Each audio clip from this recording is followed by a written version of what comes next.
Once again, welcome to Excessive Celebration here on Crossover Radio. That's radio with a purpose. Billy Bell next to me, Scott Owens, right here in the same chair. Not Billy's chair, but Put in Lance's chair. there you go. 2 weeks, Bill, the fun begins. 2 weeks before college football becomes a reality. And right now, we've already got the NFL doing their Soap opera. never-ending story of preseason has Yeah. just begun. How are you, Bill? Pretty good. Pretty good. How was vacation? It was fabulous. I've got a really funny story to tell later on about running into a crossover colleague on vacation. But Bill, tonight on Excessive Celebration, we got a lot of interesting things to go over.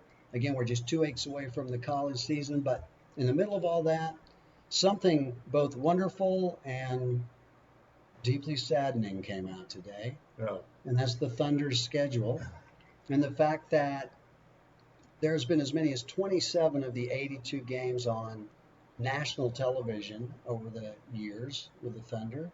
This year, there's 3. And only one of those is outside of the Fox package, and that is a weekend game. I believe it's a Thursday night game in January on TNT against the Rockets. For some reason, they picked that. so have the Thunder turned into that team of where when they go on TNT that Barkley is like, why are we here watching this game? Yes, as well as everyone else in any studio or on looking at any device that might be carrying it, at least for a while. Like, surely there's got to be a little bit of an intrigue with this team. I mean, you still have Steven Adams. You still have Chris Paul, maybe? And how fully committed? I mean, you got to think he's going to come out guns a-blazing this season and trying to get moved or traded somehow to a competitive team. That wants to take on that contract. Yeah, Seems to be problematic at this point. I'm really surprised they didn't pull the trigger with Miami. And I mean, you got Dragic there, who could eat up a lot of that contract, and then maybe not wanting to part with like a Winslow and some other Yeah. pieces. But It's just it would be hard for me to look at Chris Paul and go, "You've got a future." yeah, but if you're in a win now league and you've got Jimmy Butler, and let's be honest, how many more years does Jimmy Butler have, especially with how hard Thibodeau rode him all those years in Chicago? Now, granted, he's taken the last 2 or 3 seasons off, Yeah. but I mean, putting those two together, I don't know if it works or if it doesn't, but it gives you a better shot than Dragic. Yeah, it's just and such a big If financial if- commitment. I mean, to me, it's almost like overpaying for Steve Fisher. right, And that's a bit of a slight, and nothing against Steve Fisher, but much older at the time. But it's just a tough spot. It looked to me like they said, "All right, we're going to trade a terrible contract that's a 2-year contract for one that's actually a little worse, but it's only for 1 year, yeah. and we'll eat the difference or save the difference and move on after that." Speaking of moving on, Bill, Do you think it makes sense real quick to buy him out? I think you exhaust every other alternative and then maybe do that. They'll give it to about the trade deadline or a little bit before and buy him out then. Okay. Also, tonight we're going to check in with Billy on Major League Baseball. I have gone into a deep, dark depression over the fact that now I started the season Red there. Sox are 7.5 out of the wild card race. I got the jump on you. So the Mariners started just trading everybody before the season. So that depression started early for me. Well, gosh, misery loves company, so we'll cry in our cereal together, I suppose. We're also going to take a look at Barry Trammell's very interesting and I think a little controversial article on the 150 top players in Sooner history. A lot of you know me as someone other than a Sooner fan, but I am certainly a Sooner historian, and I'll prove my worth. I will show my chops in breaking down some of these picks in the top 150. And Bill, I think we can take a look at it for a while. It's very interesting. You're saying you got another recipe involving chops? I'm telling you, there's no end No. to what we may find as we just go down the pathway into the dark recesses of my culinary mind. that rhymed. What we may cook up. Oh man, I you left that smell softball. what Dwayne Johnson is boiling. There you go. We're also going to look at a segment we're calling this year Keep Your Enemies Closer. We're going to take a look at both Oklahoma and Oklahoma State's upcoming opponents each week. Going to get a head start this week, right before the sound tunnel takes effect behind us. And we're going to look at Oregon State and then Houston. And I mentioned, Bill, before the show started, there's some similarities both in the teams they're playing and how those teams can help both Oklahoma and Oklahoma State prepare for the schedule on down. And we'll peel into that a little bit more and take a little harder look at that.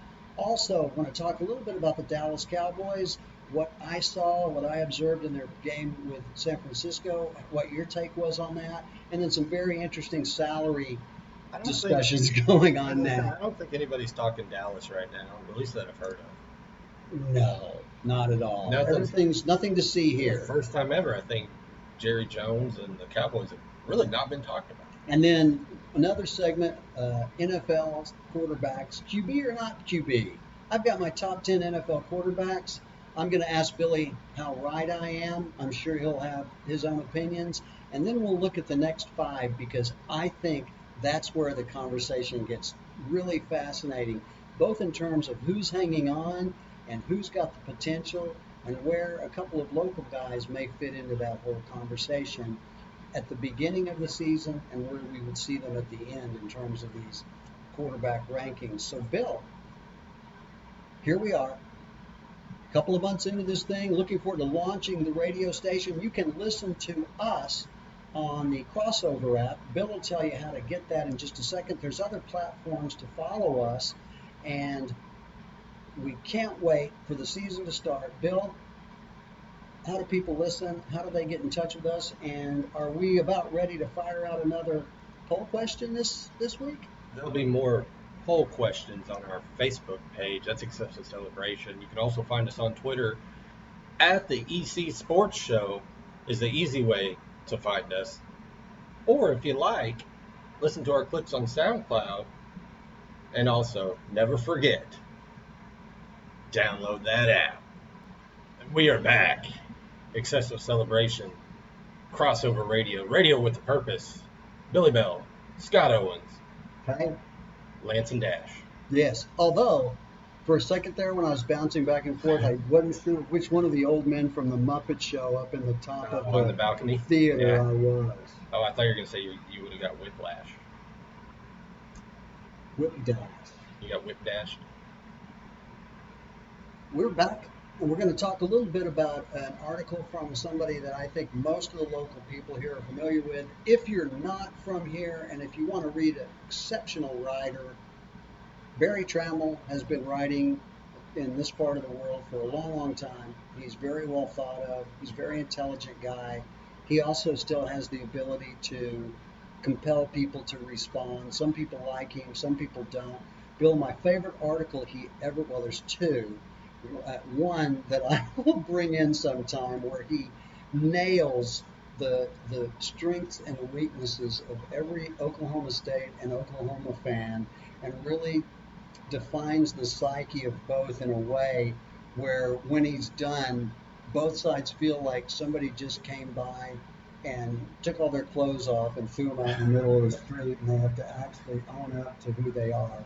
But he wrote an article when John Blake, Bill, was at the helm of the Oklahoma football team, and basically wrote the article as if he was managing a Taco Bell and couldn't be trusted to make that work. And ever since then, let's just say I've had a little soft spot for Barry from that. But he wrote, Bill, what's been making the rounds since this weekend, the top 150 Oklahoma Sooners of all time. And I had the entire list. I've probably got about a third of those on here that I'd at least like to touch on in order. And then, I happen to be of an age where almost everyone on here from about the early 70s on, I have some memory. And I don't have a memory about anything from this afternoon. But some of you, this, Bill. you and me both. But the top 10, and Bill, we'll go through this pretty quick. I have no real issue with Baker Mayfield being number one. I think the criteria is based on three-time All-American, what he brought to the program, the notoriety. I don't have So, any issue with that, so really. okay. So outside and going forward, what was the criteria for the list? Just the best ever, It or it was really there's a whole other article about what that was okay, and how two or three of them got together to take a look at this. But frankly, if Barry Trammell puts the list down and says I didn't have any help doing it, this is what I think. I think most of us should go, well, you know best, because I think he right, does, right, and I think he's looking at all things. But this is really what you produced on the field of play. okay, okay. Um, Leroy Selman, number two. I think there's a lot of people my age or between, close to my age that may have found fault with him not being number one. That's an argument that could be made either way. I really don't have an issue there. Number three, I take exception to Billy Sims. And he won a Heisman. Trammell said, well, he should have won another. Well, a lot of people should have won another. Right. Um, he's quite the great talent. I just don't know that I would have him ahead of some of the other people on that list. But again, let's defer to Barry Trammell. Number four is Roy Williams, Bill. Hard to argue that he's not at least a top 10 player, I would say. See, and I'm gonna have to go in and read the article because what are we taking? It's just like if I'm going by best player, I guess I could throw Roy up there. I can think of probably a couple of other players that I would probably consider a little bit better than Roy. You're going to But find tons of them on this list. I also have a tough deal about separating pro career and college career, right? So in my mind, it's always tough to separate both. Well, if you're talking about what they did at OU, then it makes absolutely Right, no difference right. what they So did. I mean, what does is Calmus on this list anywhere? Yes. Oh, yeah. How far down Well, would Calmus? I'll get to it. Okay, He's in the 30s, as a matter of in the fact. 30s. Yeah. So Billy Vessels is number five, and Vessels was maybe the best player that Bud Wilkinson coached, a two-way player, first Heisman winner ever at Oklahoma. Barry Switzer's favorite player comes in at number six, Tony Casillas. Um, it's amazing Yeah.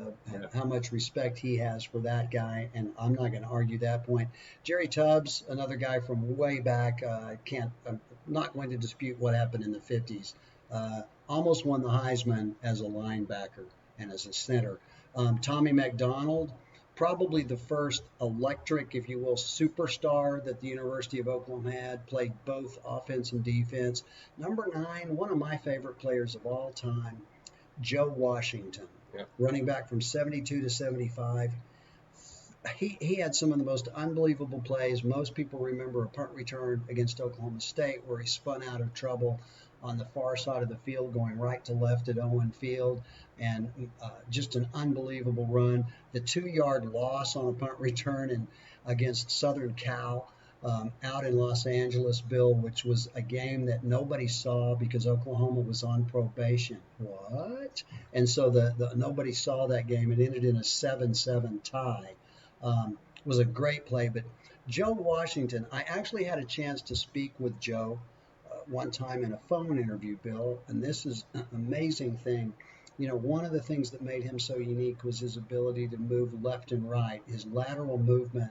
We hadn't seen anything like that other than Gale Sayers, Johnny Rogers, and then Barry Sanders later on. Nobody quite had that like those gentlemen did. And I asked him how he arrived at that. Was he born with it? How did that happen? And again, I'm a dedicated, love Oklahoma State University, but two of my three favorite football players of all time are OU football players. He happens to be one of them. And he told me that in his house, there was a hallway, Bill, and there were three bedrooms on two doors on each side and one on the other. And he would get at one end of the hallway and run full speed and then step into those bedrooms and back out and try to do it without cracking his shoulder or his face against the door jamb or the door when it was opened.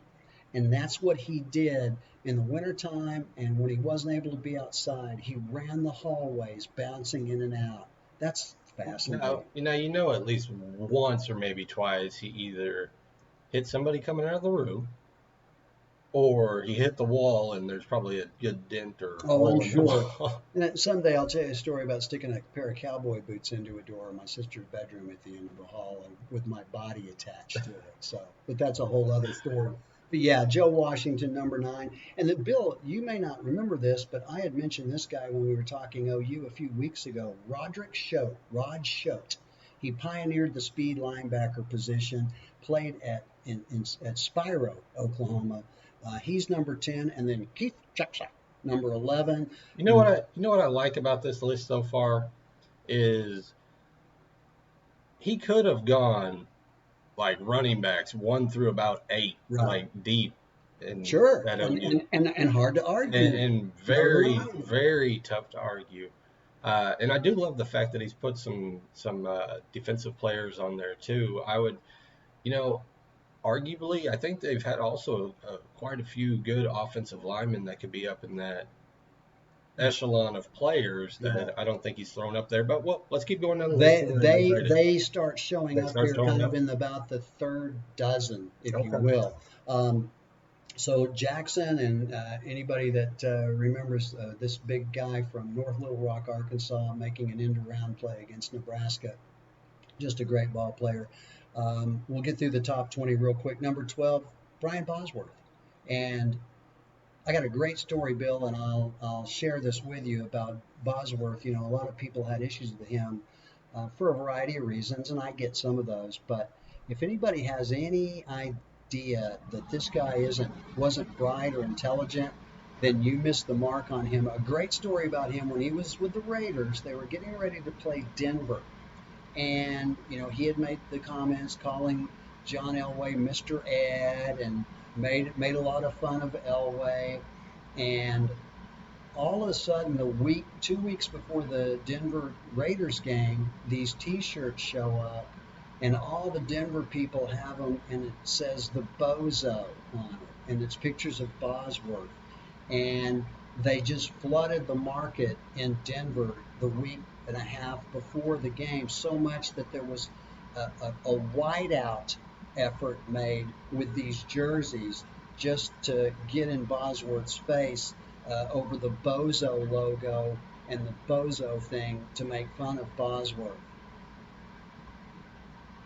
Bosworth made those shirts. Bosworth owned the rights to the logo, and Bosworth took all the money that he got from the Denver fans and donated to local Oakland charities. So That's who Brian Bosworth So was. essentially, what I'm hearing is we can blame Brian Bosworth for all this self-publicity that Odell Beckham and Antonio Brown and all these athletes are doing nowadays. That's fair to say. Okay. That's fair to say. Greg Pruitt, number 13.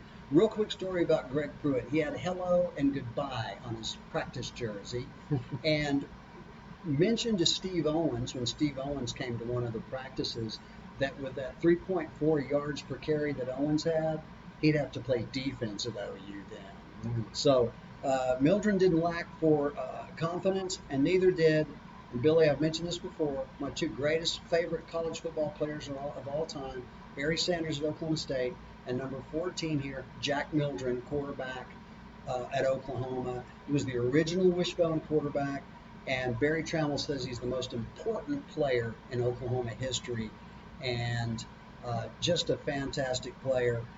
16 was Eddie Hinton. He's from Lawton, had a nice NFL career. George Cumby comes in at 17. Josh Heupel at 18 asked the question, what if Heupel hadn't come to Norman? What might have happened that first year when Stoops came in, or the second year, and won the national championship? 19, Steve Owens, Heisman Trophy running back. Bill? So if we took this argument a different way as far as importance, do you think Heupel would be higher on that list? Maybe, but Or maybe not importance, impact. impact I think is better, because importance, there's a reason Heupel came to Oklahoma, and it was because of all these other guys we just named. Right. So So impact, certainly. I think that makes a point. Number 20, Darrell Royal. Now, some might not remember him as a pretty good OU football player. I think he had some coaching gig across the Red River for quite some time, but was quarterback of the unbeaten 49 team, and is still, Bill, after all these years, the OU leader in interceptions with 17.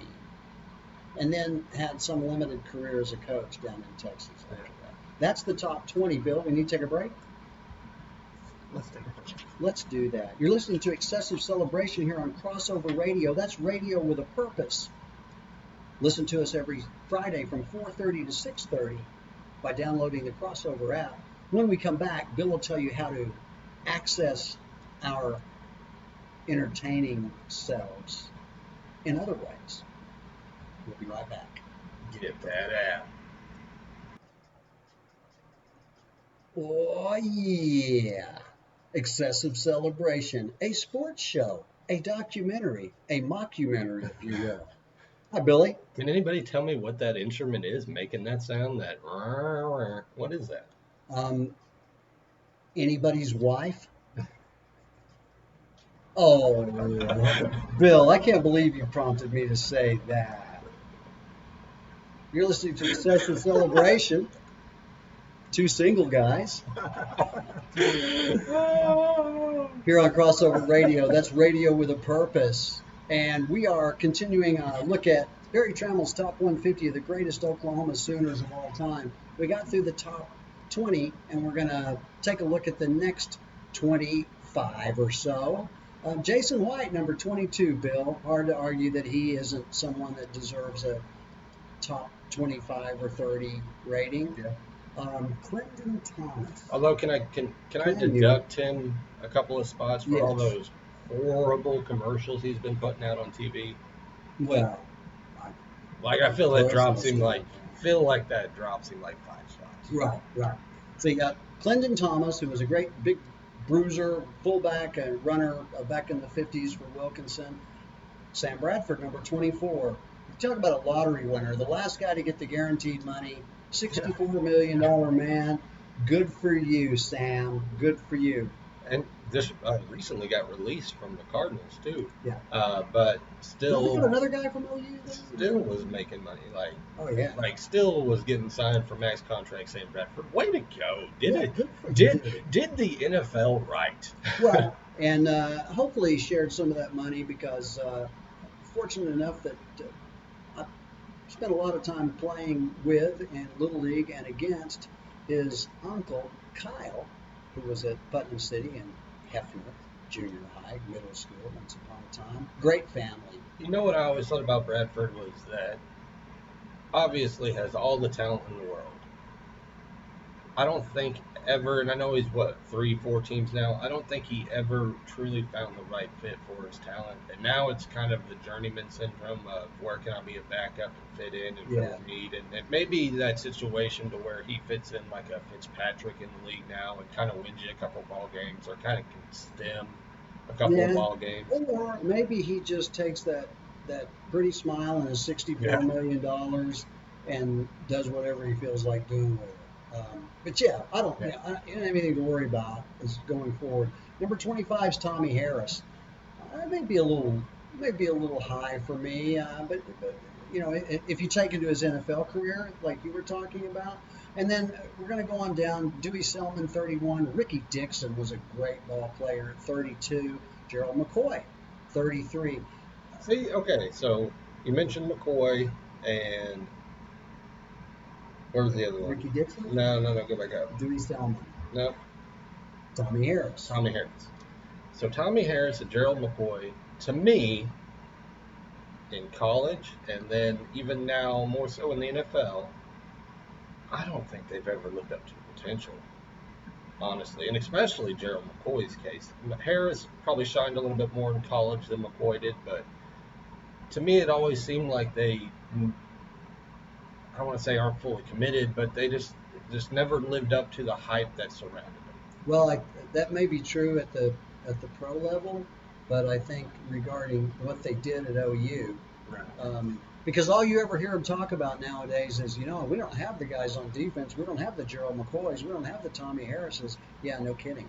Yeah, I know, but I know McCoy's what eight-time uh, Pro Bowler and all that stuff. But it's just, is it because he's that good, or is it because there's nobody else that's that good at his position? I think you probably have to go back that far to find anybody that is worthy of being in the top of this thing in terms of defensive linemen. Right. Tom Brahaney, All-American center at Oklahoma. However, there's a guy named Rich Glover that was the nose guard at Nebraska at the same time that pretty much owned Tom. Tom was probably better than every other nose tackle or interior lineman he ever faced as a center, except one, and it just happened to be Nebraska's Rich Glover. Granville Liggins, Granny Liggins, number 66, was the another nose tackle or nose guard at OU, and was a huge factor in Oklahoma's Orange Bowl win over Tennessee back in the 60s. Maybe the very first OU football game I ever watched, Bill. Ricky Bryant, Derek Strait, we talked about him before. Yeah. Another guy I hate because he stopped Zach Robinson at the goal line back a few years ago. I don't really hate him, but I hated the play that he made at the time. Ricky Bryant, great ball player. Adrian Peterson's number 43. Adrian Peterson is number 43. The rationale, Bill, was injuries kept him from being having a top 10 ranking. Okay, if you accept that, then how do you go from 10 not being in the top 10 to 43? But how is Jason White up there? That one to me was one of them I looked really hard at. And then right after him at 48, Lucius Selman. Even if that is your case, Peterson deserves to be in the top 20 at least. That was my thing. Okay, he's not top 10 because he was injured. Right. 43? Yeah. I didn't see that. But you've got Jason White up there. Yeah. Yeah, okay. Yeah. But Lucius Selman, number 48, and this is how important Lucius Selman is. He actually, in my opinion, ought to be maybe up there ahead of Leroy and Dewey. And here's why. Because if Lucius Selman would have chosen to go to Colorado, which was the other school he was looking at, the odds that his little brothers go to OU are slim and none. So that makes him the most important player to ever play.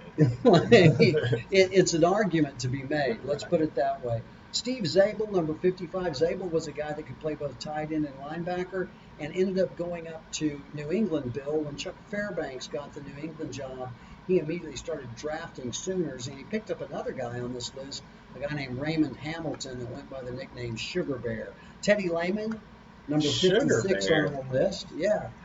How did they know my nickname for you? Some things just can't be kept secret there, big fella. Rocky Kalmus, number 58. Darrell Ray, number 59. Darrell Ray has a sandwich shop in Norman that I frequent quite often. Good food. Number 61, you have to help me with this. This must go way back. Kyler Murray. Only a one-year starter, but what a year it was. Now, do you remember him? Vaguely. It was I guess it was a short career for him. Right. Yeah. Here's one. And again, you asked a great question. What's the criteria here? Number 64, Samaje Perine. All he is OU's all-time leading rusher. Yeah, but at 64, however you want to sort him out, maybe top 50. I could probably see him somewhere in there, but think about that statement, and I don't disagree with you. It's all what you see. Right. It's does that guy excite you because Kenny King's further down on the list, and he made a play that won the Texas game years ago that was about as good as any running play you've ever seen. And that got me juiced up. Anytime Texas loses, it gets me juiced up. But in this case, yeah, that's Perine. Tinker Owens, number 73. The only thing I can tell you about Tinker Owens is that he caught everything anybody threw his way.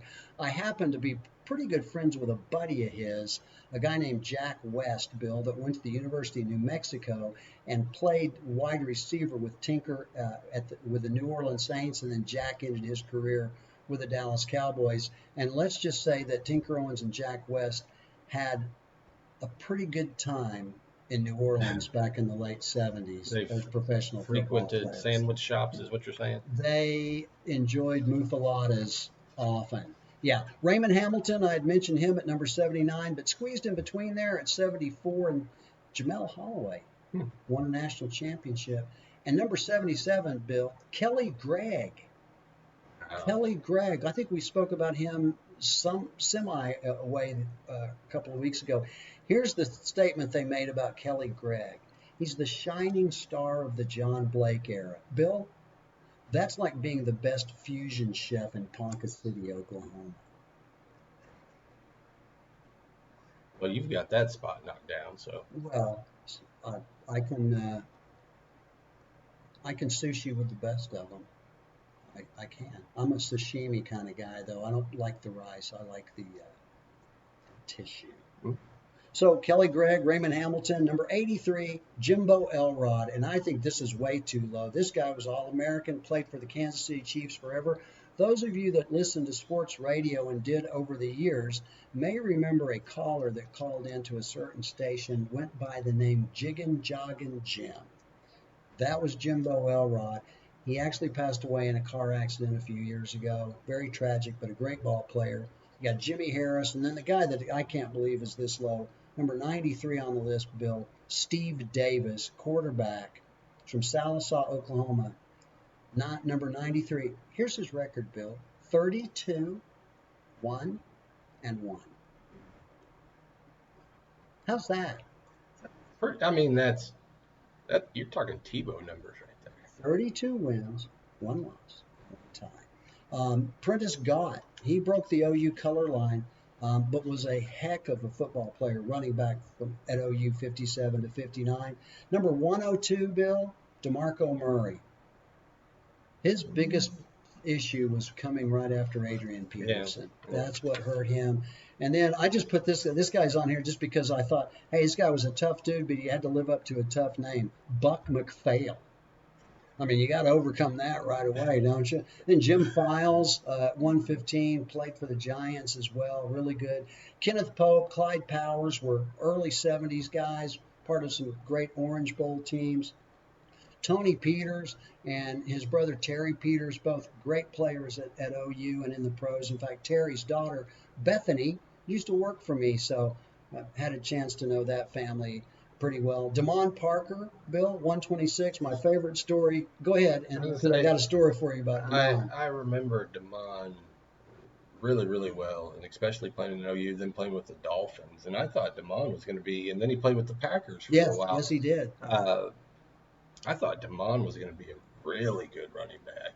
You know, really good in the NFL. Came out of Tulsa, Washington, correct? Really? Oh, no, I didn't know. Yeah. He had a very best friend that was at Tulsa, Washington, that was a year behind him, and they had always decided that they were going to play together. And so this guy went to OU.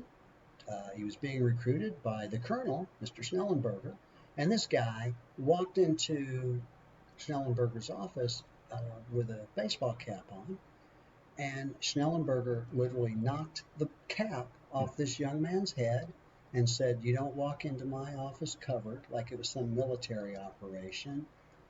The young man picked up the hat, put it on his head, and R.W. McQuarters left that office and signed with Oklahoma State the next day.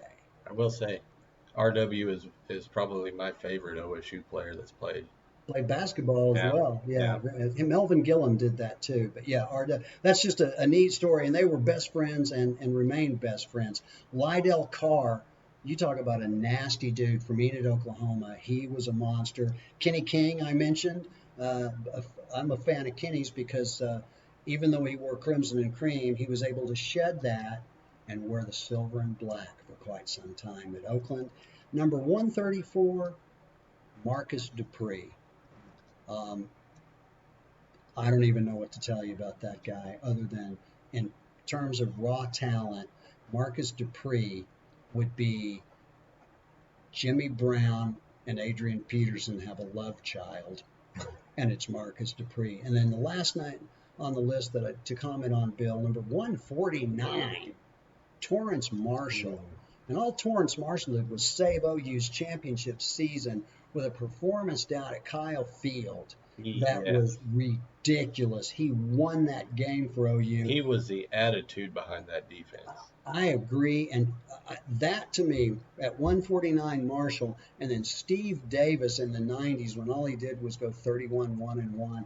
Those are the biggest issues I have. But it was so fun, Bill, looking back through the days and looking at these and remembering some of these great names. Because, as I said, I grew up just like anyone else, watching and being immersed in OU football. I just didn't happen to take the oath of loyalty and claim it as a birthright and all of that. But I certainly remember and respect every one of these people on this list. Real quick, I'll throw out a couple of names who I don't necessarily think they belong on the list. There's one I think for sure belongs on the list. Keep in mind, these aren't everybody. I skipped probably that. 25%. But I want you to tell me if you think, or if they were on the list, if you can remember.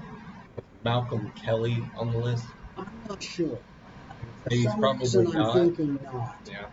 What about Jermaine Gresham? Yes. Jermaine Gresham is number 63. Okay. Another guy I hate because he caught a tipped pass that kept a drive alive right in front of me at the 30-yard line up in Stillwater that broke our backs and my heart yet again. What about Garrett Hartley? No, I don't think he made it. I think the only kicker on the list was Uwe von Schanen. So Simon's on there. No. This is the one that I think should be on that list. I don't know where you would rate him. It may be in the 80s to 90s. I would probably rate him a little bit higher. J.D. Reynolds? Reynolds, yeah. I'm not sure if he was on the list or not. I don't think so, but again, that's not fair for me to say one way or the other. I really, I looked at all of these. There were so many people that I thought were interesting and worth mentioning that I probably could have spent more time to look at that. But I was going to say, it's a long list. To me, he, as far as the college player, probably the best complete fullback I've ever seen play the game. Yeah. And by all rights, did everything right as a locker room guy, too. And I've got two more real quick. Reggie Smith. Very familiar with Reggie. Santa Fe product. Yes, I watched him play when he was in middle school against my son and against Zach Bradford, who was another from the Bradford clan. So, yeah. Who's the other, Bill? Well, the last one, I cannot remember his name, and my wife That's going to be tough for my me. wife is going to kill me. The kick returner / cornerback, and I want to say it's like Perkins or I can't remember his name. It was only a couple of years ago, maybe. Well, I say a couple of years ago, probably like Antonio Perkins. Yeah, I think that's what I want to say, but I feel like that's wrong. It could be him, and of course they had the punt returner. They had a couple of guys that were transfers. One from Penn State that came was a wideout and played, but I don't think. And he returned. Yeah. There was another one that made a punt return against Oklahoma State that broke a game open at the end, and I can't remember his name. Savage is another good name that comes to mind, but I don't know if he would rate on this list. I bet Reynolds for sure, or Reynolds, or however you want to pronounce it. J.D. Reynolds. He is amazing. I mean, he was amazing in college. Yeah. It really kind of boils down at some point, too, is like how many fullbacks belong on here. So.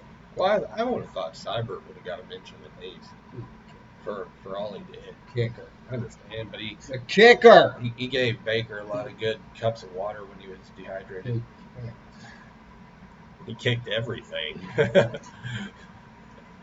Well, now they're going to have 3 or 4 guys trying to do that job. Going to need a whole coaching staff. What a concept, coaching special teams. Payne County ought to try that sometime. Used to work. We'll be back. Excessive celebration, Bill. Get that out. Or kick that out.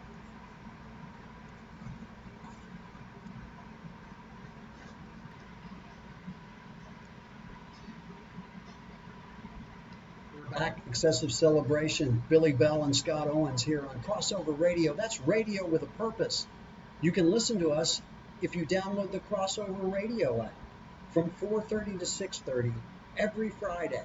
excessive celebration with this guy and this guy, Lance and Dash.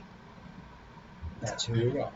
Bill, real quick, before we go into our look at Major League Baseball and I just start sobbing on the air so that everybody can hear it, I want to mention something. We're located, our offices and our studios happen to be at Serve Coffee. Serve Coffee is in downtown Bethany, right across from Southern Nazarene University, and it is the home of crossover radio. And during the month of August, Serve is collecting paper for Bethany schools. If you bring in a modicum of paper in some form, let's say a ream of paper, you're going to get 10% off your order of coffee or the beverage of your choice. That's through the month of August to support Bethany Public Schools at Serve Coffee, downtown Bethany. Don't forget to come by. A modicum. That's somewhere in between a dark roast and a medium roast, a modicum roast. And having a modicum of success, which is very little at this point in the Major League Baseball season, are the Boston Red Sox, who are now 16 games out of first place behind the Yankees. So I'm sure that some of my family members that are Yankees fans and haters of the good guys are having a good time with this. But they are the defending world champions, are they? I think they're looking back on it thinking, yeah, we probably should have made a move during the trade deadline. Too late. Yeah, they should have. So, Bill, Major League Baseball, the East in the American League. Well, real quick, let's talk about the Mets and how brilliant they look now. Hey, they are at least in the conversation for a wild card, Bill. Everybody, including probably me and Lance over here, we're writing the Mets off, going, "What are you doing? You're keeping Syndergaard. You're keeping. Now you've got Stroman. You're keeping. I mean, like it." Lance may have, but right. Scott knew it was coming. Destiny's dark. Right. And so you made all these trades and you thought they were going to be sellers, but somehow, and now you look at them and you're going, well, you know what? That pitching staff's going to be kind of tough. Even if they can't hit the ball that great, they're going to be kind of tough. And Alonso in his rookie year is killing the ball. And by the way, they still got a couple people on the injured reserve list who are going to come back at some point. And yeah, they might be a little dangerous, especially in a one-game playoff situation. So yeah, I'm not sold on the Mets, but they could be scary. They could be a scary team. I think they got to get past the Nationals, though, Bill, because you got to figure that whoever doesn't win between the Cubs and the Cards is going to get one of those. And frankly, the Brewers only 2.5 back. They're at 521, so the Mets have their work cut out for them. They're going to have to. I think they got to get ahead of Washington to have a shot. And I think the Nationals are only scary for 4 reasons. 4 reasons being Strasburg when he's on elite level pitcher. Soto, one of the younger bats in the league that is going to develop into a really good player. If you haven't watched Soto play, go watch a Nationals game. Rendon, when he's hitting, that team can be really scary, but sometimes Rendon is off and really off, and they look really bad. Trey Turner can steal bases like no other, but can you get Trey Turner on base? And I haven't even mentioned who about pitching? Well, that's Strasburg. But then, to the very beginning. But then and then you've got now I can't remember his name. What's his name? What's his name with 2 different colored eyes? Came from Detroit. Spitzdog. That is him. We'll get back to you on this name. It's right there. It's right there. Somebody online is yelling at me going, it's yeah, and I just totally blanked on his name. But he's been one of the best pitchers in baseball for 5-6 years, and I just can't remember his name now. Yeah, it shouldn't be that as the Mets go the Matt Scherzer. Okay. Thank you. Yes. Thank you. Email at home. Whoever said that. Yeah. Yes.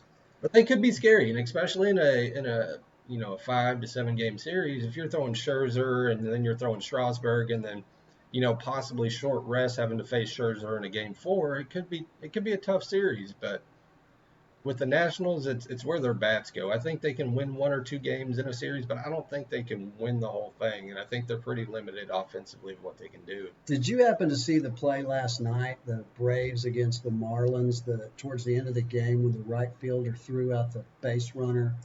Are you talking? Is it the no? You're not talking Yeah. about the pitcher, are you? No, no, Okay. no. I can't remember who it was for the Marlins.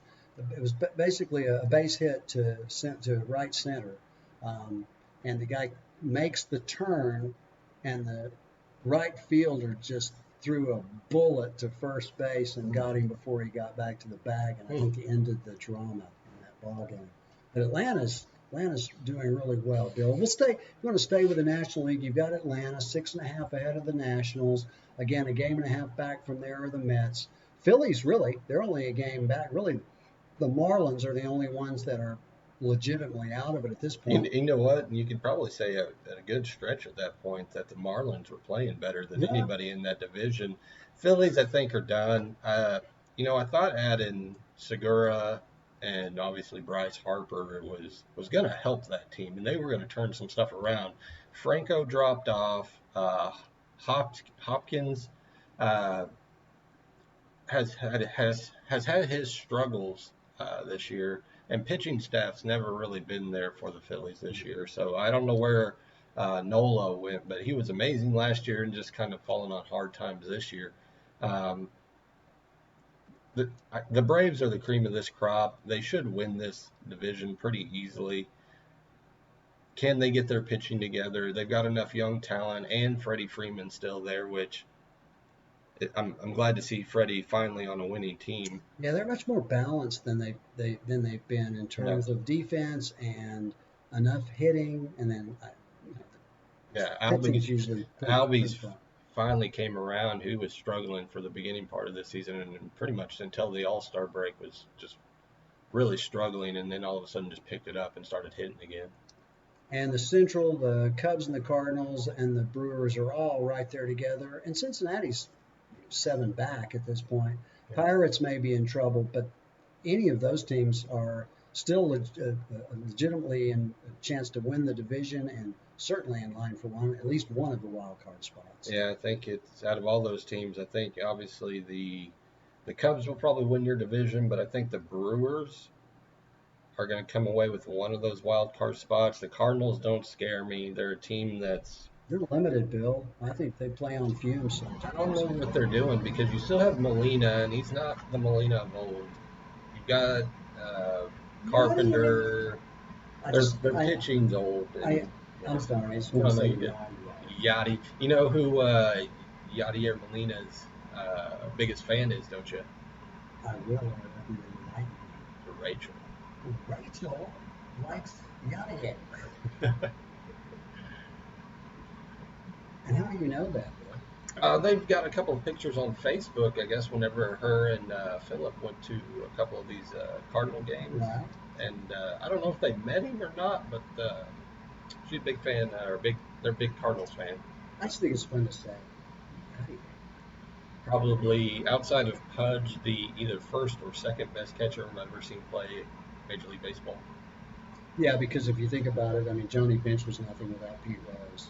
There you So go. that's what You Pete know. says. Any reason to even bring up the National League West other than to go, hey, there's 4 other teams in the league, but nobody cares anymore. Dodgers up And 19 games, Bill. the the team that I find, What is this, the AFC East yeah, in football? the team that I find that I don't know what has happened to, but the Rockies. Like you've got Trevor Story, you've got Blackman. I mean, I know pitching's always going to be an issue, but you've got Arenado, probably the best third baseman to come through baseball in a long time. It's just, why does this team feel like it doesn't mesh ever? I think the Dodgers are a little bit overrated and overhyped. I think they do have a good rotation. I don't think their pitching's all the way there yet. Obviously, Kershaw's had his struggle. Bellinger can hit. Muncy can hit. They've got some guys in the lineup with pop. But eventually, somebody's going to figure out a way. It's going to take a team that's going to do, I'm sorry to say it, some Oakland Athletics small ball and, you know, bunt a couple of times. You know, beat them the old-fashioned way. And I know people hate to hear that. No, but I think that's where a team like the Milwaukee Brewers Right. could be dangerous against a team like Los Angeles. And the thing about Milwaukee is that they should and could do it either way.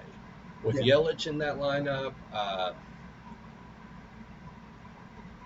what's his name? But I have more faith in their ability. Struggling for names today. For I have more faith in their ability to pull that off than I do the Cardinals, Yeah. and maybe even the Cubs, Yeah.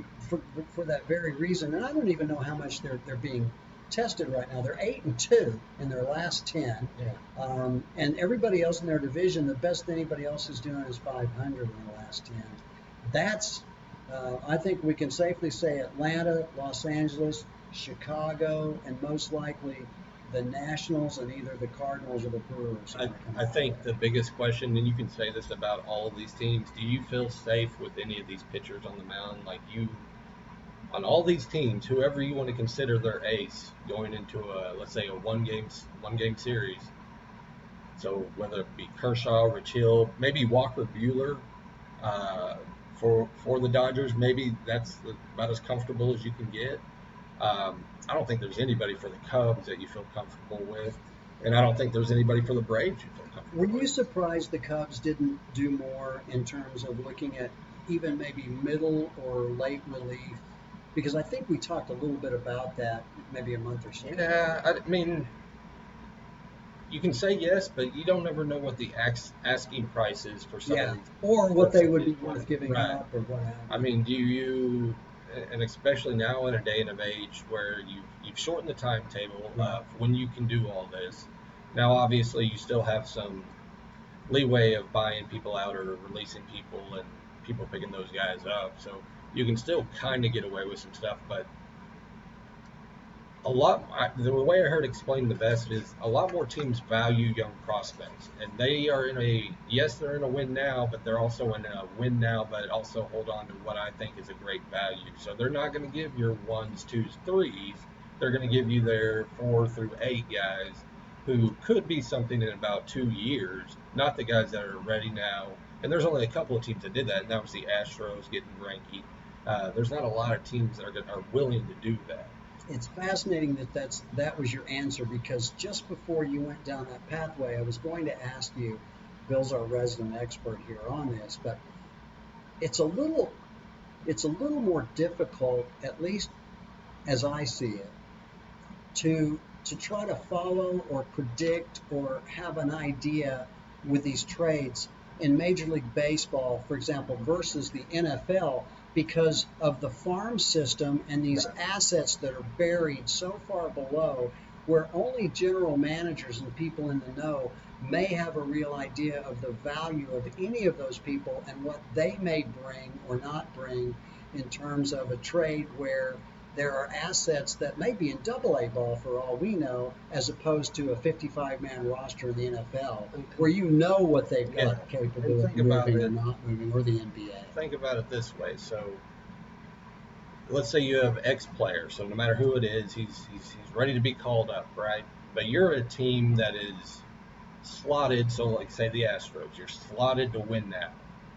Even with your current lineup, rotation, you're slotted to win now. You're one of the teams that's heavily favored already to be in the World Series. You give up your second, your third, and your fifth best prospect to win now with an ace, another ace that you probably didn't need. So was it worth it? Is it not worth it? But the other side of that is, do we truly know what these guys are going to be? Because there's been a lot of times where we've had some big name, and not just in baseball, in every sport. Right. Big name players that you think that are going to just crush it in the big leagues, and they just don't pan out. They tend to be journeymen at that point, and they're the next reclamation product. He's going to get his swing back. Well, he doesn't, but let's pay him another $20 million, and he'll get his swing back. No, So we don't know yet. Yeah, it makes the It's casual not fan, it unproven. makes it really tough to have any idea what value there is in the farm system and what they may be able to do because the only people that really know are the people that are getting paid to know that. And it's fascinating. Bill, if we need to take a break, we'll come back and talk the American League. This is fascinating, and it really is a different culture than these other sports where even, an old guy like me can pretty much figure out who's on a 55-man roster and who's capable of providing value in a trade or a swap or player to be named later or any of the above. Lance just got traded for some Slim Jims. But they're not the hot ones. They kind No. of turn me up a Yeah, little bit. I'm with you. Billy, how do people listen and how do they correspond with us and how do they answer our poll question, which is yet to be determined for this week? Well, you can find us on Crossover Radio, get that app, or Excessive Celebration on Facebook.com and Twitter. Talk to Scott. Talk to Billy. Talk to whoever you want on Twitter. Talk trash. Talk noise. We welcome it. We welcome you to Excessive Celebration. If you want to talk trash, we're the Oscar the Grouches of the trash talking. We're in that can with you. Timing's everything right here at Excessive Celebration. And as we speak, coolness invades. And I'm not just talking me and Bill. Ooh, man, the breeze is nice. The music. This sounds like a kid's cartoon show.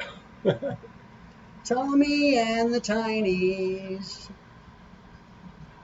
Gonna save the world from the bad, mean, industrialist Heinies. There it is. Well, I don't know who's going to save the world in the American League East because it looks like it's the Yankees and Astros world and everybody else is just spinning around in it. I would agree with that. Back to Excessive Celebration. Billy Bell still dropping some knowledge on us when it comes to the MLB.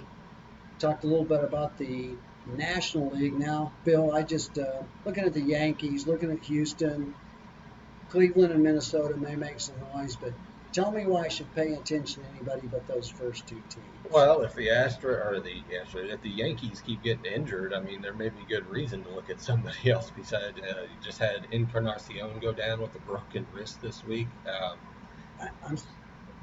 Should I be sad about that? It doesn't. I mean, I've never had somebody getting hurt, but if somebody has to get hurt, might as well be wearing pitch. It doesn't seem like it's mattered though.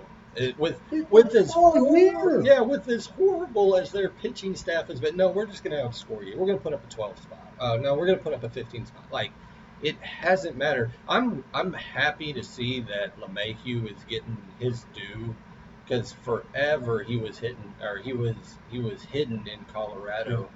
And I don't think a lot of people paid attention to what he really can do, and he finally is shining in New York like he should have been in Colorado. Pitching staff wise, I don't know if James or if Paxton is ever going to get it back. I don't know that CC's got enough to get it back, and Tanaka's a hit and miss all over the place. I don't know if they can outscore everybody in a playoff situation, especially when they run up against the likes of the Astros and what they've acquired over the trade deadline. Greinke in his first outing looked like Greinke in his last outing. I mean, Greinke's.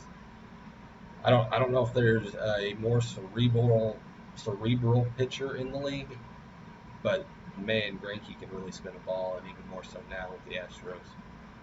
Yeah, let me ask you this, and we talked a little bit about Tampa, and I'm not convinced that they're for real in terms of longevity in the playoffs. Right. What about Oakland? I think, we look at Cleveland, we look at Minnesota, we talked about the top teams in the East and the West, Houston and New York. Tampa Bay sitting there, but at 67 and 51, 10 games out, but not that far out of the wild card, sits the Athletics. Are they a threat at all? They're only scary because they've been doing it with other people besides Chris Davis. Okay. Pitching staff doesn't scare me.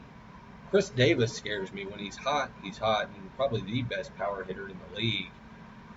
But I don't think you need to be worried about Oakland if you're any of those teams. I think when you get them into a series, they don't have enough pitching depth to really make a run at anything. But the Rays are scary because they do have an ace in Blake Snell, Right. who can be one of the best pitchers in the league.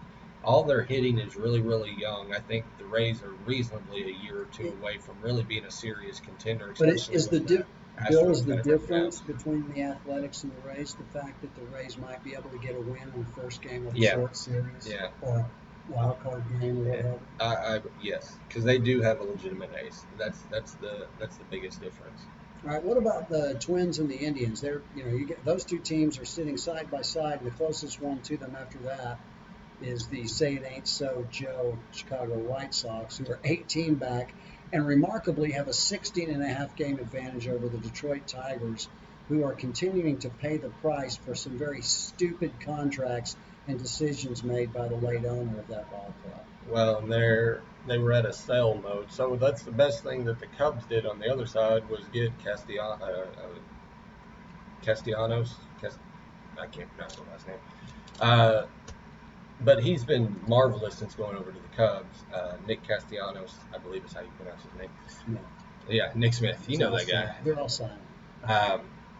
The Twins could be scary. Is the best way I can phrase that. Nelson Cruz went down a little this last game. They could be scary. I don't know how long. It just, I mean, they're leading the league in home runs, so they're obviously a little bit of a threat. I don't know that they have enough pitching outside of Barrios to be a real threat. What's interesting, Bill, is they've got the second best away record in the American League. Only the Tampa Bay Devil Rays have won more games on the road than Minnesota has. But, they're 5-5 in their last 10, 3 back from where Cleveland is. So they've lost a little bit of ground. But from a pitching standpoint, do they have a chance? I mean, it looks like, at least to me, pitching tends to be what carries you on a road series. If you're winning more than everyone else, then you're probably getting out to a pretty good start, winning that first game on the road. Is that evident by the pitching staff? They're top. They're top of the rotation. Is that why? Or if that was the case, would they be better than 36-26 at home? Well, so as far as Indians or Twins, right? If you've got to pick one, I think you lean a little bit more towards the Indians because of Francona. Yeah. I don't think either of these two teams have really separated themselves that greatly from each other, just because they're kind of the same team. It's just how they go about it is just a little bit different, as far as obviously the Twins leading baseball in home runs, and also on a pace to break a record that eventually that's going to wear off. And normally those home run balls, as we've seen, when you get down to playoff time, it involves pitching. And if you have the pitchers, they're going to find a way to shut down these hitters.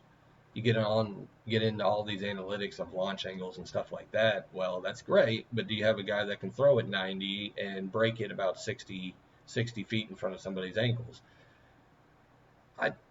I don't think any of those teams are scary. I don't think with the moves that the Indians made to get Puig and Reyes are enough. I think getting Kluber back helps. It gives them a real ace, and especially getting rid of Bauer. I don't know that they're going to make it out of the first round. I don't think the Twins would make it out of the first round. Well, how? If you're tasked with being the person that's responsible for keeping behinds in seats at Tiger Stadium, when you're 34.5 games out, your record is 35-80. What kind of swag do you have to give away to get people in the stands? That's another fascinating thing to me about Major League Baseball is, the Thunder's going to have a tough time, but there's still going to be people coming to see them play. Now, will it wane if they're 15 and 40 after the All-Star break Right. or something? Probably.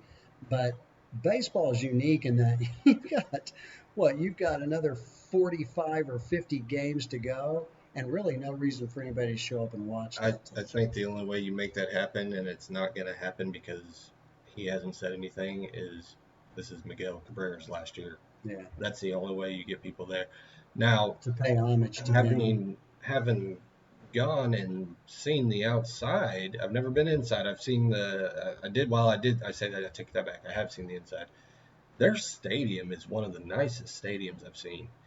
And I don't know if that's going to keep fans' attentions long enough, or what kind of, as you were saying, what kind of memorabilia you're going to have to kind of pawn off. But outside of anything of going, hey, you know what, Miguel's going to hang it up after this year. This is his Yeah, farewell.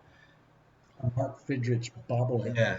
bird dog. And that's another thing. So when you were trading, Green to the Braves, and getting rid of assets to everybody, why wouldn't you trade Miguel Cabrera? Somebody out there is probably going to want him. I mean, just as a DH alone, you're telling me the Yankees wouldn't want to pick him up? Right, right. I mean, are they literally the Philadelphia 76ers of Major League Baseball? Except it appears, at least, that Philadelphia trusts the process. People got sick of hearing that, Right. but they have come back around, not full circle, but at least 270 degrees to be a factor and relevant. Is that what's happening with Detroit, or are we still seeing it bottoming out before we ever Yeah, see the sunshine again? we haven't seen a full breakdown in Detroit yet. We haven't seen that full sell through. The places that you're seeing that are like Seattle. So Seattle's totally committed. Outside of Felix Hernandez, have been totally committed to the full rebuild and build through the system, which they should have done like 10 years ago. Is this similar to when Jeffrey Loria took over the Marlins, or was it, yeah, or Dabrowski? One of those took over the team after they had won a title and just dismantled Yeah, it. because they, from what I remember of that, there was it's not self-sustained in that market. Yeah, it They was weren't Dombrowski, they wasn't Loria. they weren't going to be able to keep those players, and because the contracts worked out right, like he fully understood that because of that market, there was no way to keep those players, and the contracts just hit right, and So you then get what you could, right, right, and you start a kind of Thunder's kind of yeah, deal. yeah. Similar to that. Okay. So are we looking though? Are we looking Yankees Astros unless a comet hits the planet or something? I yeah, I don't see. I mean, who else? What third team do you think could jump up there? I just don't see it.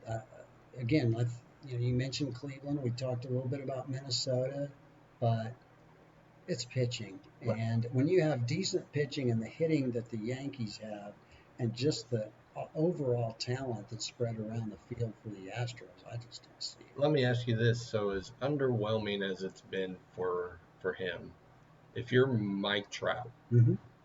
how many more years do you give it with the Angels? Just somebody will let me go as soon as I can hit the road. It reminds me of the old Jake Johansson, the comedian who said he grew up in Iowa and left there when he realized that he was free to leave. So Because you can't, he's wasting away out there, buddy. and you can't say they haven't tried. I mean, at least that's what I liked out of the Angels. They've tried to put players around him, but they haven't worked out. And truly, if if if he's okay with staying in Anaheim and kind of floundering around, I mean, you would think eventually that they're going to get there and do something in the playoffs. But I could see him moving across I town. mean, wow. I mean, you got to think he's going to go somewhere. I honestly, I don't think he's going to go to a big market. Well, I say that next year he's in a Red Sox jersey. I mean, it could be. I mean, it's He could be wearing. He could be just across town next year as well.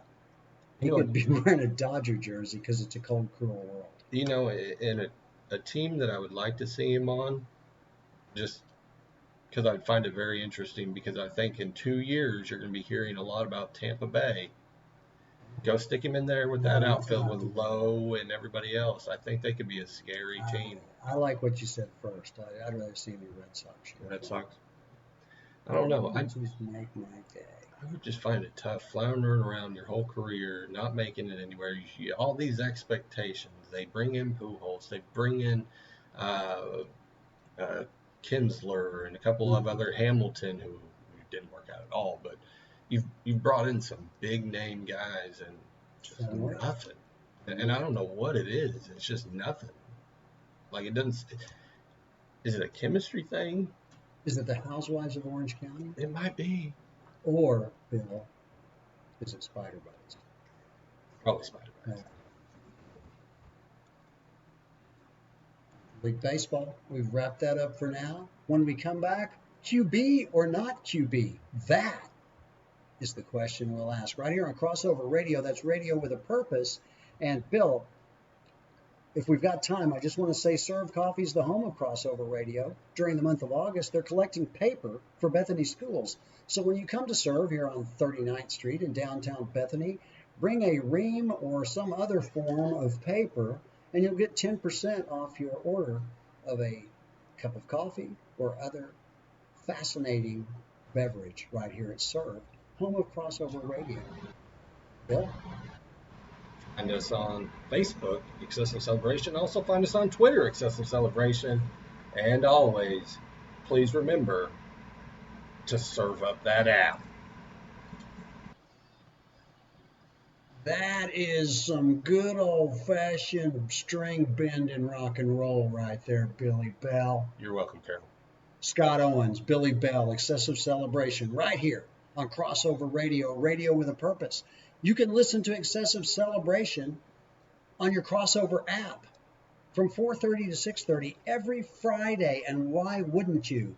Bill, how else can people pay attention to your genius and my, as I said, observing you and your genius? You can catch us in the Macy's Day Parade. I'll be the big float right above Underdog. I'll be right behind Garfield. That's not a good place to be. You can find us on Facebook, Excessive Celebration. Also, Twitter, Excessive Celebration, or at EC Sports Show. I just don't want to be underneath the litter float that follows behind Garfield. I just don't want to be in front of Garfield with the plate of lasagna. Speaking of litter floats, we're going to have a quick little Breaking Bad vignette after we get through QB or not QB, Bill. That is the question. That is the question, and just thought it might be fun for me to share my top 10 active quarterbacks, let Billy beat up on my top 10, and then once we've done that, I think it'll be interesting to look at who the next 5 might be and how that landscape may change from the beginning of the year to the end, and we'll keep track of that and see how these teams with these quarterbacks play out. But Bill, I just had a chance to take a look at some quarterback ratings. I actually even looked at some very specific people who were looking at rating quarterbacks and ran across a couple that I thought were interesting enough to kind of combine them and then make some determinations of my own as to how I felt about my top 10. Are you using the Madden ratings? No, Okay. no. Good. In fact, I will share this with you that one of the people that I researched and resourced on this is a former NFL quarterback named Kurt Warner, who had some very interesting observations about some of these players. Soccer in the business. Oh, is that with a CK or an ALK? Well, I'm going to go with grocery stalker because if it's the other, I'm not sure he's got the best eyesight. This is based to me on the quarterback. How does he play in the biggest moments? What is his decision making? And what does that lead to in winning? And anybody that puts anybody other than Tom Brady number 1 is just a hater. Is that fair, Bill? Agreed.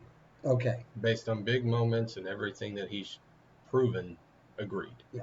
All right, now Decision making, biggest moments, winning. Is this the best quarterbacks going into this year? Is this how we're rating it? This is how I've rated the top 10 quarterbacks in the NFL. As of right now. Yes. Okay. Number 2, I have Drew Brees. I think his ability to see the field still makes those quick decisions. And believe it or not, he broke the league single season completion percentage record last year, 74.4%. He's not slowing down. He's got a lot better running game around him, and he's got people at skill positions that keep him where he is. But he's 2 fluke plays away from advancing in the playoffs and adding another Super Bowl appearance to his resume. So I have him second, Bill. Are you okay with that? I would agree with that. Now, here's what's interesting. When we talked about the 2 teams that we thought had a pretty good chance to go a long ways, they were teams that were quarterbacked by Brady and Brees. The other team we threw into the mix that should go a long way is my 3rd quarterback going into the season. I have Patrick Mahomes, number 3. Disagree. Who would you have 3rd? Aaron Rodgers. I have Aaron Rodgers 4th. Yeah, so we would just be swapping 3rd Right. and 4th. And I get the Mahomes argument, but I don't know that there's a big enough sample size with Mahomes, and I don't know what Mahomes is truly going to be like without a running game this year. I don't know that they have a running back, to be honest with you, that can take the place of Kareem Hunt, because when you had West and a couple of other guys that spent time back there, not quite the same, but they're still potent. I'm not taking anything away from Mahomes, but Aaron Rodgers just knows how to win, and he knows how to win with guys that probably shouldn't be in the NFL. And for never having a running back, Aaron Rodgers puts it all on the line every time. Yeah, but I think Rodgers' problem is he gets too eager to make something outside the pocket. I don't think he's got the pocket presence that he used to have. He seems like he's ready to bail a little earlier. I don't know if it's injuries. I don't know if it's the offensive line. I love the guy, but Bill, you can 5,097 yards and 50 touchdowns is what Patrick Mahomes did last year. You can kind of say the same thing about Tom Brady, though. How many times have you seen Tom Brady drop back and then there'd be a guy coming at him and he just falls on the ground? Like, he knows his limitations. This is where Rodgers kind of has that Favre in him, as much as he probably doesn't want to admit it. He tries to stretch out plays sometimes where he shouldn't, or throw the ball because he's got a cannon for an arm. But, man, can he throw the ball. Oh, no doubt about it. And the reason he's number 4 to me and not number 3 is just the sheer athletic prowess that Mahomes brings. Number 5 is probably you're probably going to at the very least flip-flop this, but I've got Ben Roethlisberger 5th and Russell Wilson 6th. As far as being clutch, there's like a gang of people there, so you even throw in like a Matt Ryan. He's right there, Bill. In fact, if it helps any, I'm gonna say, yeah, you're right. I would switch Wilson. I would drop Roethlisberger a little bit farther down. I'd put Matt Ryan above Roethlisberger too. Okay, I really disagree with you there, but I could certainly see I've got Russell Wilson just below Roethlisberger. With Wilson, he plays in a run-first offense, and he's not really asked to make as many plays through the air as some of the others. Right. That's not his fault, but as a result of that, that's why I have Roethlisberger just finds ways to win that are a little unconventional at times. But yeah, I mean, I have no problem either one of those guys in that order. And then I actually have Phillip Rivers ahead of Matt Ryan. He ranks 2nd in the NFL, 720 passes of 20-plus yards since becoming the Chargers starter. His problem is he doesn't play his best football in the biggest moments. 5-6 playoff record with a postseason passer rating of 84.2. So, you know what? Maybe I'm looking at him in terms of kind of his life's work as opposed to what he means to the team. But I got Matt Ryan right behind him at 8, Andrew Luck 9, and I've got Cam Newton number 10. I would drop Newton off the list completely. You said Matt Ryan at 8. Who's at 9? Andrew Luck. Andrew Luck. I think I'm not the biggest supporter of Andrew Luck. I would probably put him at 10.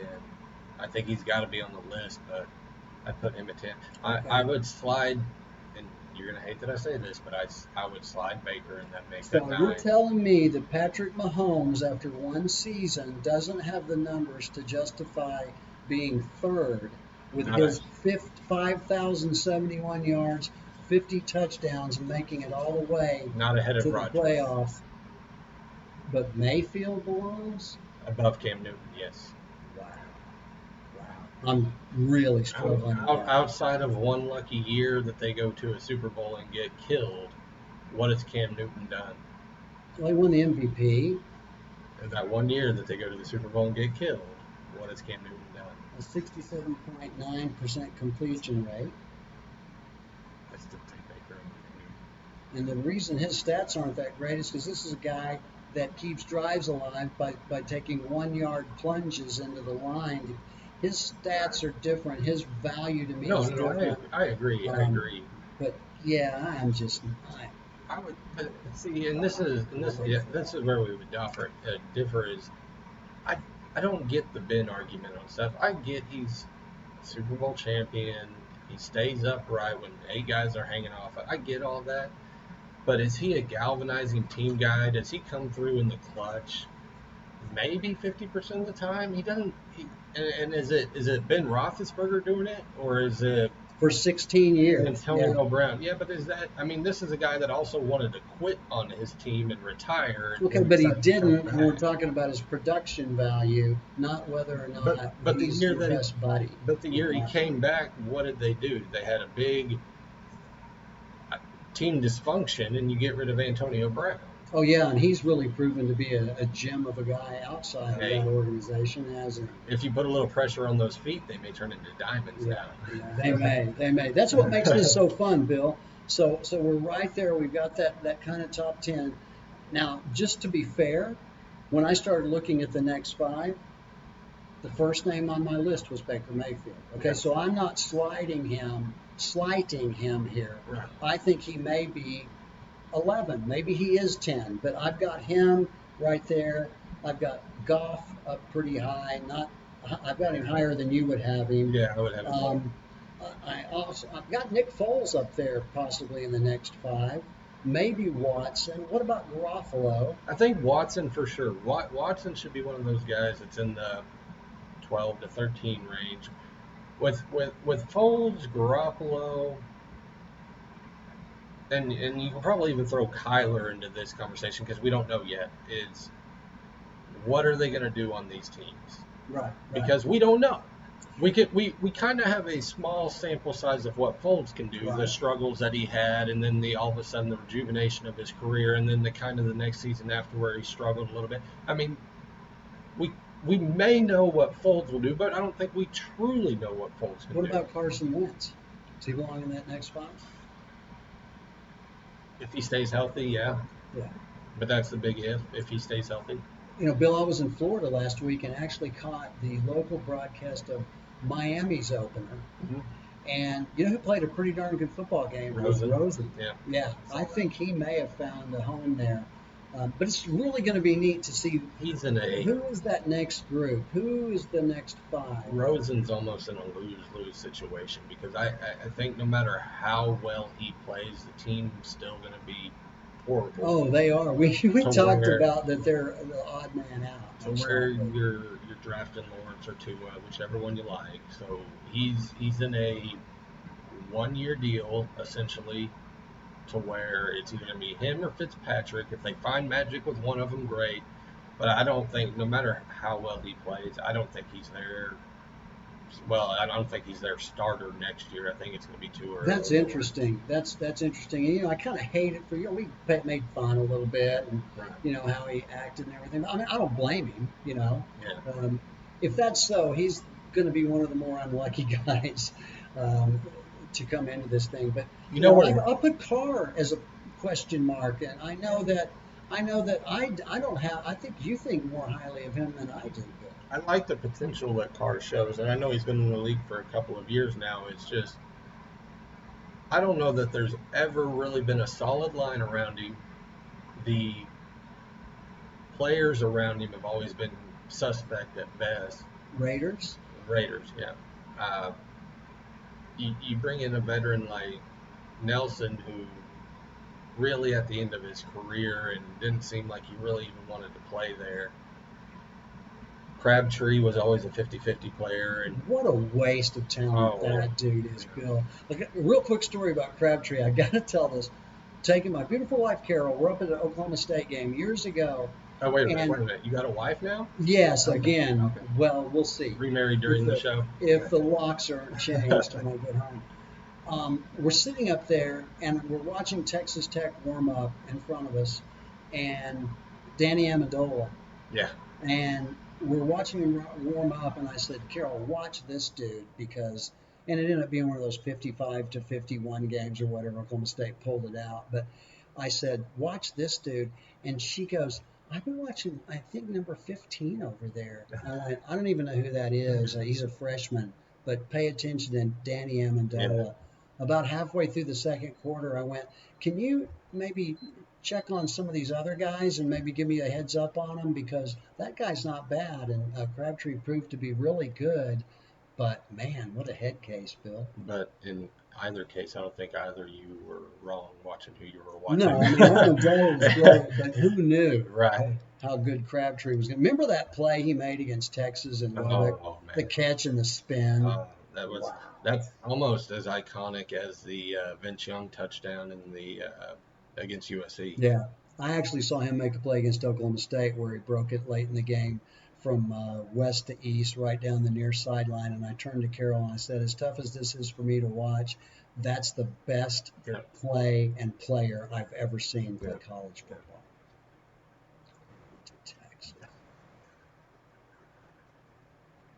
We'll be back, Bill. Take us away, because I'm having a little. You're having flashbacks. Something like that. You're listening to Excessive Celebration only on Crossover Radio. Find us on Facebook, Excessive Celebration. Also Twitter, Excessive Celebration. Click those links, check out those clips, and get that app.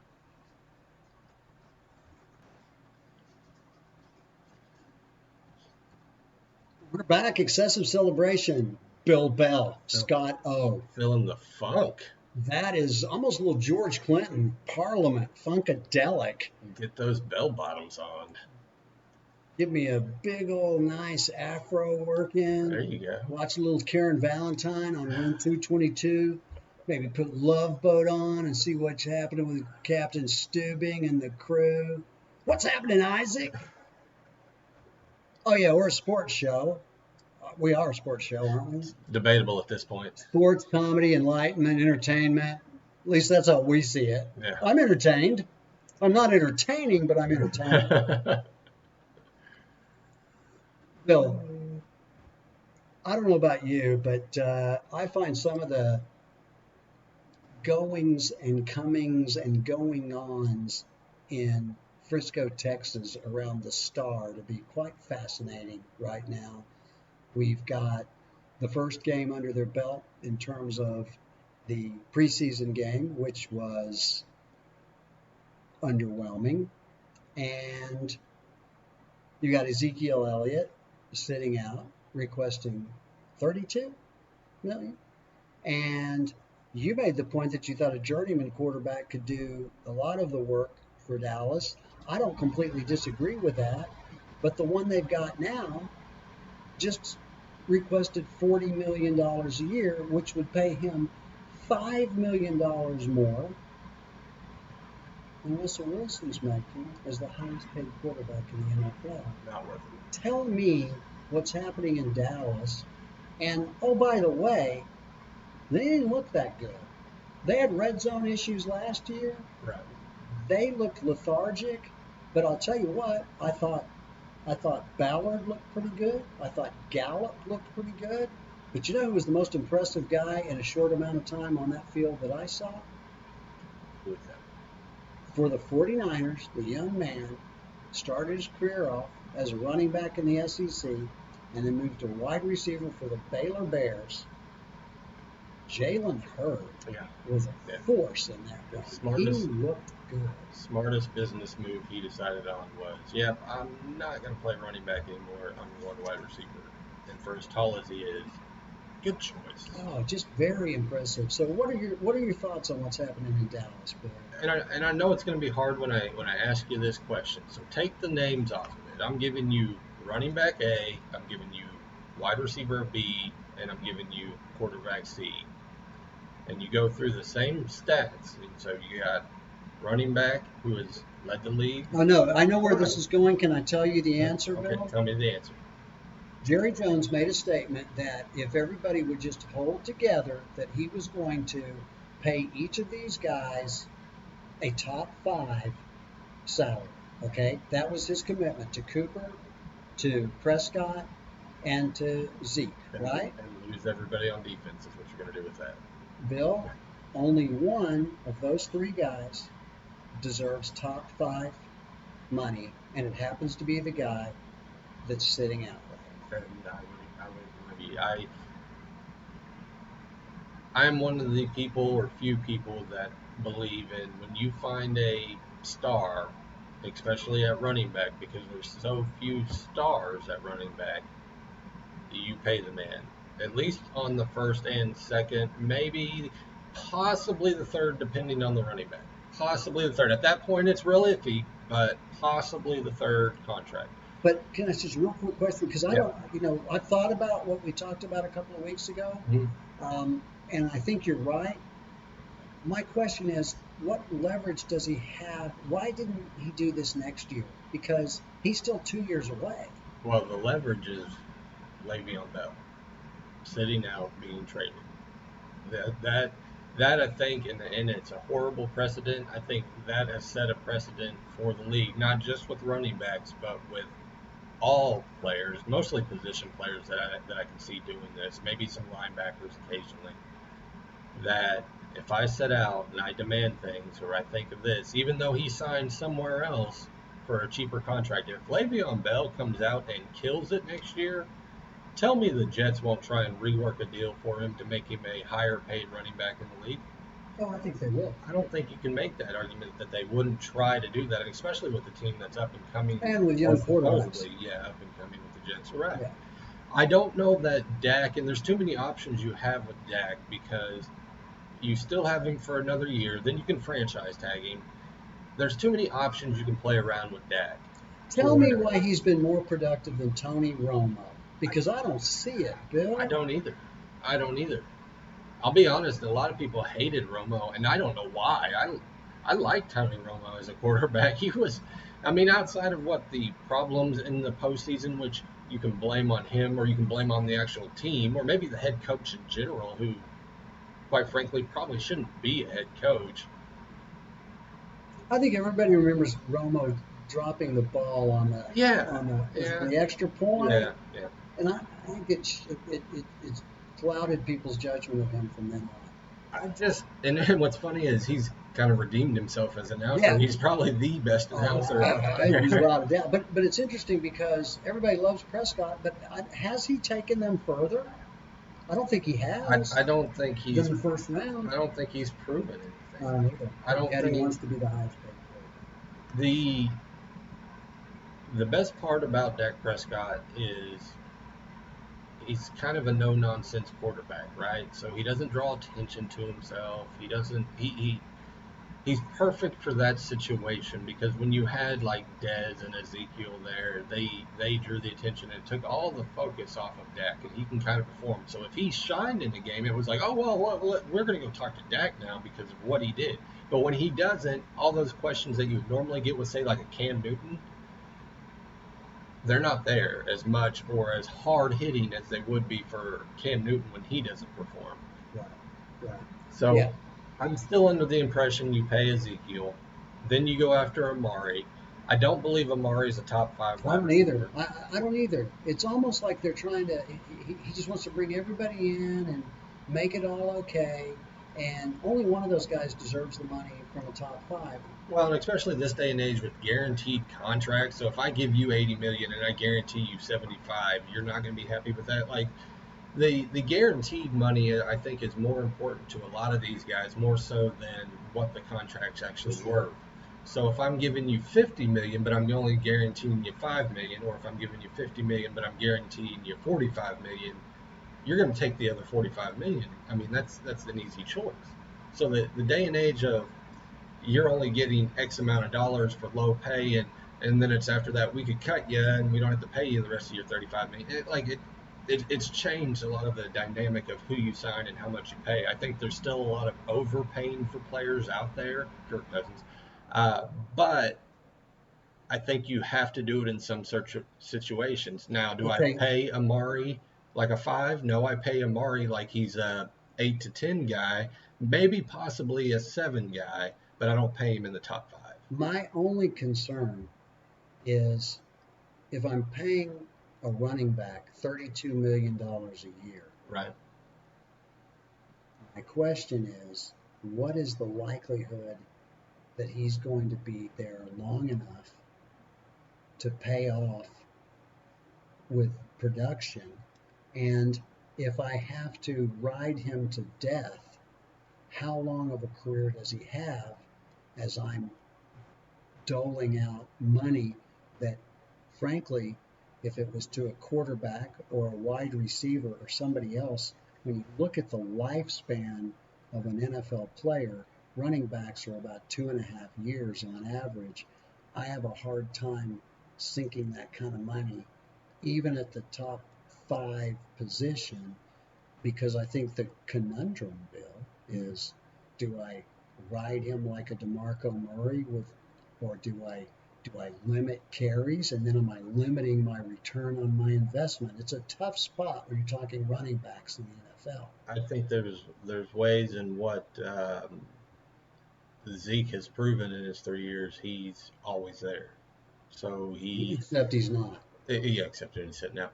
It's you can limit it a little bit, right? So you can limit it as far as how many touches or how many handoffs he gets, or running plays, or true running plays, up the gut plays, stuff like that.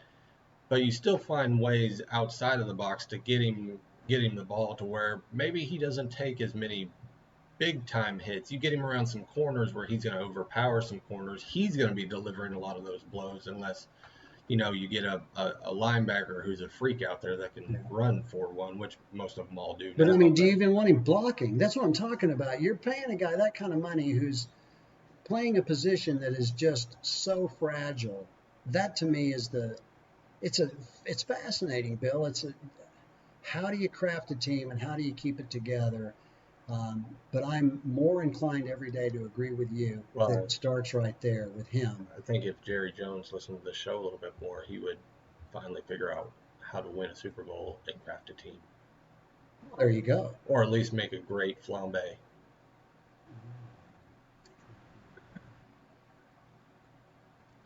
Flambeau. Isn't there a field up in Wisconsin? Flambeau Field? Lightly salted with snow. Sounds great. Yeah. Are we done talking about the Cowboys, Bill?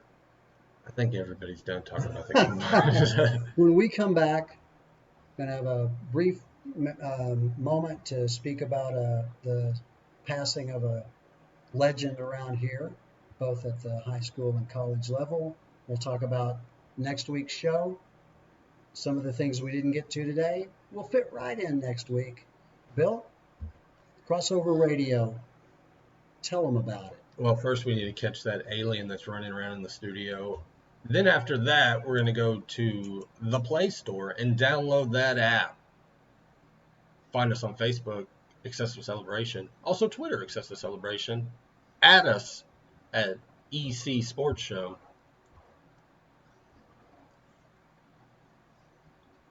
And we might have a poll question of the day. Just for you.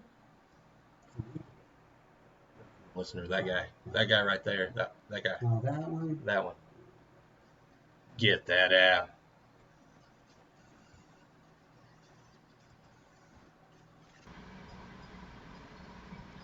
Rocklahoma returns. I like that heavy duty stuff. You know, heavy duty is what we're going to deal with next week. On next week's show, we're going to do our Keep Your Enemies Closer segment on Oklahoma and Oklahoma State's upcoming opponents. That would be. Go ahead. I thought we were getting them gains. You said we were lifting heavy lifting. Joanna games? No, getting them gains, pumping iron. No, not happening around here. Yeah. Not at my house. Well, you can tell by our beautiful physiques. Sizzled. Bill, next week we'll be 1 week away from the football season, week 0 schedule, which I found fascinating that we have week 0. But we've got a matchup in Florida and then a matchup out west. We'll touch on that, and we'll talk about week 1 schedule, which is chock full of exciting football. And speaking of chock full of exciting football, Crossover Sports is coming in just a couple of weeks and will be the home of Putnam City High School Pirate football. You can still catch the Broncos on Crossover Radio. All that's coming your way. And Bill, time to take a little break here. You know, we have a lot of fun. We talk football. We kid each other a little bit about what teams we like and which ones we don't. But the state of Oklahoma, Oklahoma University, and Carl Albert lost a star today, and Mike Gaddis. Mike Gaddis passes away at the age of 50. Mike was a superstar at Carl Albert. Mike was a great player at Oklahoma. He happened to be playing at OU at the same time that Barry Sanders was at Oklahoma State. Otherwise, he may have been one of the more shining stars. He just happened to take a slight backseat to Sanders. Got hurt the year Sanders went on to the NFL, and had he not gotten hurt, I think he was at least a finalist for the Heisman that year. But we've lost Mike to kidney failure, I believe. And it's a sad day for not just Sooner Nation, but anyone that was touched by his playing style, his good nature. He was a man of faith, and we'll miss you, Mike. And thanks for the memories, Bill. I'm not great at this, but it's tough to lose somebody like that. I would agree. You know, all we can do is be thankful for the opportunity to watch these people play, try to live the best that we can, and hopefully leave legacies that matter. And I think that's certainly the case for Mike Gaddis.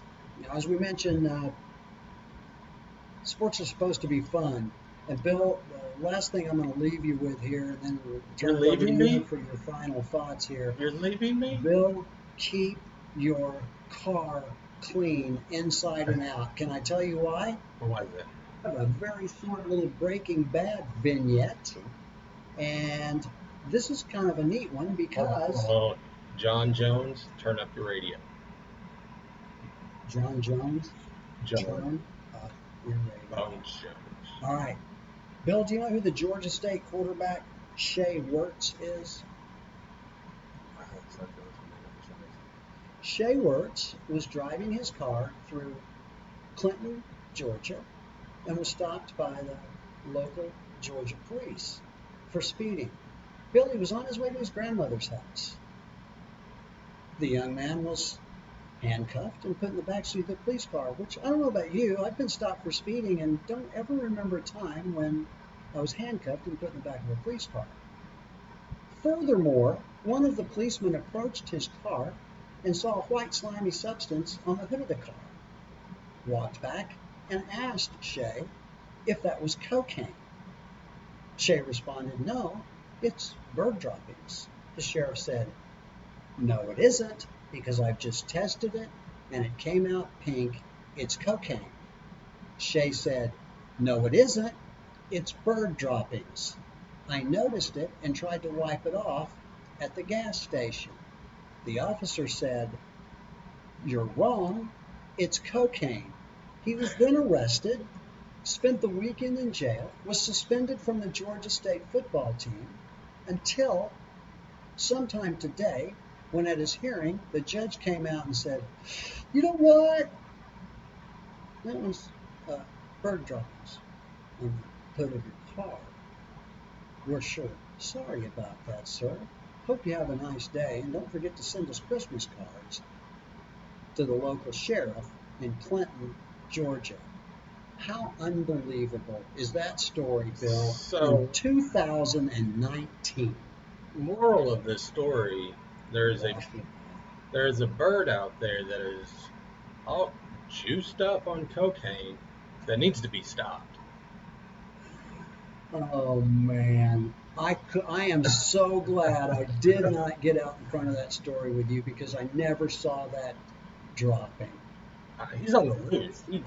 He's certainly on the loose, He's is on, the way to put it. he's on a bender right now. He's on a fender right now.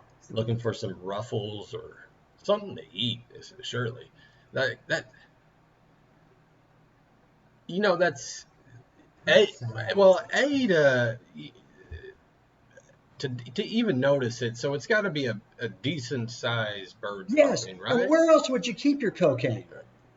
Well, you'd have to ask this bird because I Oh, don't under the know, car. right? So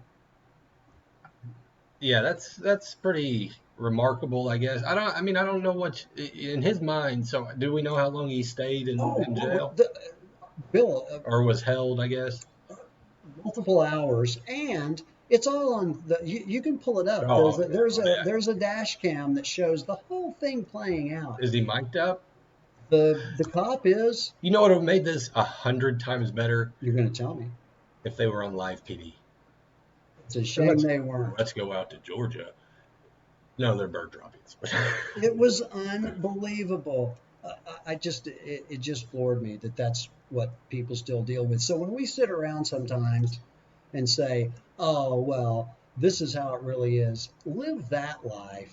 Get stopped for speeding, get cuffed, thrown into the back of the car, and have somebody tell you that bird excrement is cocaine because most people would carry their cocaine on the hood of their car. That reminds me, I need to test my wife's side of her car because, man, this bird painted a mural on the side of her back passenger door. I hope it spelled out something other than an O and a U. It's just a Jackson Pollock painting just Oh, right. excellent. Wow. I don't know if she knows, and I'm just kidding about the testing part, but I don't know if she knows it's there, and I just leave it alone. I'm like, sure, she's got to see it. I hope it's still there. It's just the artwork. Yeah. Jackson Pollock, man, you are throwing some knowledge my way. He's a cartoonist, right? None of you big cartoonists. Yeah. Do we have a local actor, Ed Harris, play him? I believe he was. Kevin Pollock's dad? He also holds my balloon in the Macy's Day Parade. Sweet. Is that the litter balloon underneath Yeah. carpet? Yeah. Yeah, I don't want any part of that. I don't want any part of that. I'm going to hang out with Underdog, which I do every Friday from 4:30 to 6:30 here on Excessive Celebration on Crossover Radio, about to be Crossover Sports. Guess what? Tell me. Poll question of the day. Yes. If you're Jerry Jones, which player do you pay first? Ezekiel Elliott, Dak Prescott. Actually, take that back. Scratch that. Everybody's confused now. I don't know what to do. Scratching it. We're bird pooping on it. Is Dak Prescott worth $40 million? That should be simple. Oh no, there's going to be some Cowboy fan. Yes, 40 plus. Yeah. One Cowboy fan, I guarantee it. One Cowboy fan. It'll be Neil or Dale and Burt Burnett. Burt Burnett, Texas, up there just on this side of Wichita Falls. Maybe in Possum Kingdom. We'll find one. It'd be really ironic, or really funny at least, is Dak come out and light it up this year and become the MVP and then lead him to a Super Bowl. Yeah, he's worth $40 million. That's all we'll be saying next year. Yeah, I never doubted it. Never doubted it. Never doubt anything, anywhere, unless you're a freewheeling free thought person. I'm just covering both sides so I can go back later and edit this clip one way or the other. That's the beauty of editing. We're never wrong unless we want you to think we are, which is seldomly not the case. Are we going to be back next week, Bill? Hopefully? We'll be back next week. Sweet. I like this music. I feel like I'm in a electronic forest.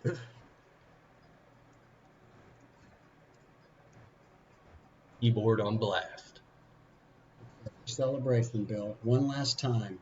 Find us on Crossover Radio. Get that app. Also, Excessive Celebration, Facebook.com, and Twitter. Click those links. Check out our clips on SoundCloud. We'd love to hear from you. Any feedback you got, put it in the chat. Put it in the comments. How about whose tube? Your tube? My tube? Oh, keep in mind, you'll see it maybe later today, maybe tomorrow. A little video of all the pretty. Pretty, pretty, pretty. Pretty good. See you next time.